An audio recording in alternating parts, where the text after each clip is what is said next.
450 HP 400 HP 500 HPன்ற மாதிரிலாம் வச்சுக்கிட்டு பெரிய பெரிய கப்பல் போன்ற படகுகளை கொண்டு வந்து சிறு தொழில் செய்யக்கூடிய நம்ம மீனவர்கள் மீன் பிடிக்கக்கூடிய இடத்துல, அதுவும் கரைப்பகுதியில், நம்ம வந்து கடல்னு பார்த்து ரொம்ப கரைப்பகுதியில் மீன் பிடிக்கிறாங்க. அதுதான் ஆந்திர மாநிலத்திலையும் பெரிய பிரச்சனையாக போயிட்டுருக்கு. அந்த பிரச்சனையை வந்து அவங்க வந்து தொடர்ச்சியாக தான் நம்மளோட படகுகளை பிடிக்கிறாங்க. அவங்க படகுகளை பிடிக்க முடியாது.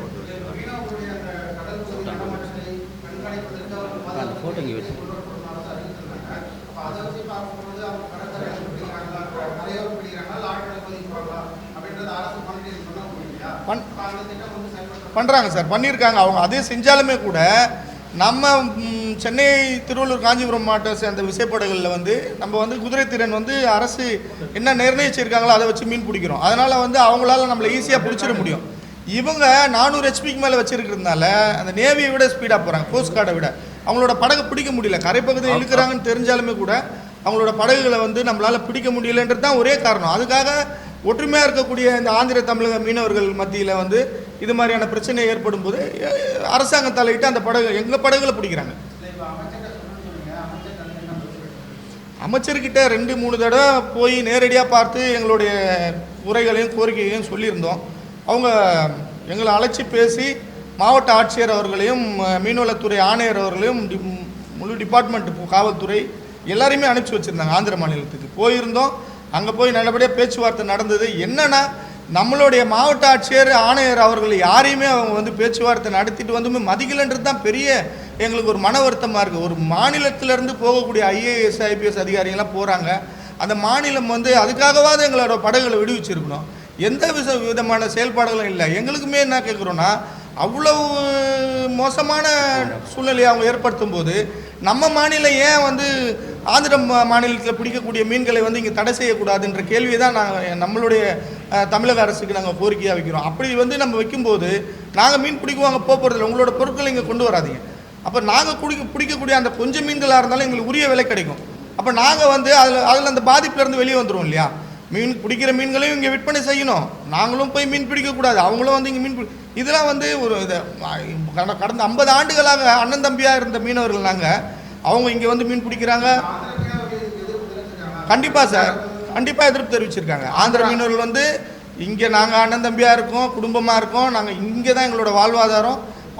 பல குடும்பங்கள் இங்கே மீன் பிடிக்க இருக்காங்க. எல்லாருமே வந்து ஒற்றுமையாக இருக்கும். ஆனால் அரசாங்கம் தான் வந்து இது நடுவில் இருந்து இல்லை நாங்கள் விட மாட்டோம், படகை விடுவிக்க மாட்டோம். சரி, ஒரு படகு பிடிக்கிறீங்க, அதனோட விஷயம் என்ன நடவடிக்கை எடுக்கணும்? சரி, அது மீறி உள்ளே வந்தாங்களா அபராதம் விதிக்கணுமா, நடவடிக்கை எடுக்கணுமா, வச்சுட்டு படகை விடுவிச்சிடணும். இதுதான் வந்து ஒரு ஜியோவாக இருக்குது. ஆனால் இவங்க அதை மாதிரி செய்யலை. படகை 30 நாள் 40 நாள் 60 நாள் வச்சுக்கிட்டு இருக்கக்கூடிய மீனவரோட வாழ்வாதாரத்தை பெரிய கேள்விக்குறியாக்குறாங்க. எங்களுக்கு ரொம்ப மன வருத்தமாக இருக்குது. கண்டிப்பாக இது தமிழக முதல்வர் அவர்கள் கவனத்துக்கு போகணுன்றது தான் எங்களோட பெரிய கோரிக்கை. ஏன்னா இதுவரையிலும் நாங்கள் அமைச்சர் லெவலில் பேசியிருக்கோம், அவங்க கொண்டு போயிருக்காங்களான்றது எங்களுக்கு சரியாக தெரியல. அதுக்கு உண்டான பதிலும் சரியாக எங்களுக்கு வரல. ஆனால் சொல்லியிருக்குன்னு சொல்லுங்க.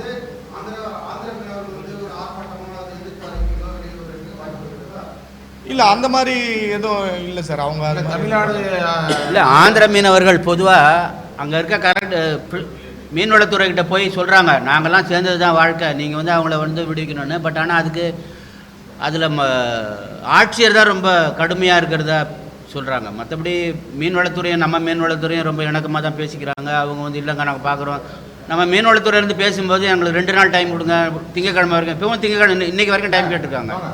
போன வாரம் நடந்த நம்ம அரசு எடுத்த முயற்சியில் தமிழக அரசு செக்ரட்டரி மூலிமா பேசினதில் எங்களுக்கு திங்கக்கிழமை வரைக்கும் நேரம் டைம் கொடுங்கன்னு தான் கேட்டிருக்காங்க. பேசும்போது சுமூகமாக இருக்குது, ஆனால் செயல் வந்து 0வாக இருக்குது. 7 படகுகள்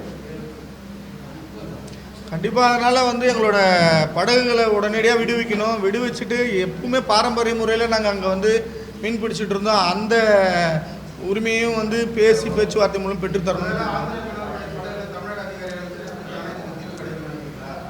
அரசாங்கம் வந்து தமிழ்நாடு புதிய அரசாங்கம் இதை வந்து இங்கே இருக்க 1 கிலோமீட்டர் கூட இல்லை, காசிமேடு துறைமுகம் 1 கிலோமீட்டர் கூட இல்லை. இதை வந்து இந்தியா மாநிலத்தை சேர்ந்தது தான், அது ஆந்திரா பக்கத்து மாநிலம்.